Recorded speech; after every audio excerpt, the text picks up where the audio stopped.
Dear students, चलिए speaking class के तीसरे सबक में भी रोज़मर्रा बोले जाने वाले 10 कसीरुल इस्तेमाल जुमलों की अंग्रेज़ी सीखते हैं। आपसे दरख्वास्त है कि वीडियो पॉज करके इन जुमलों को अपनी कॉपी में लिखें और इसे लर्न करें। सेंटेंस नंबर 21, मैं कोशिश करूँगा, आई विल ट्राई। मैं ज़रूर कोशिश करूँगा, आई विल डू ट्राई।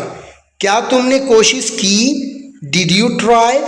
हाँ, मैंने बहुत कोशिश किया। Yes, I tried a lot. मैं अभी भी कोशिश कर रहा हूँ। I am still trying. क्या चल रहा है? What's going on? क्या बात है? What is the matter? तुम क्या कर रहे हो? What are you doing? तुम क्या सोच रहे हो? What are you thinking? तुम क्या पूछ रहे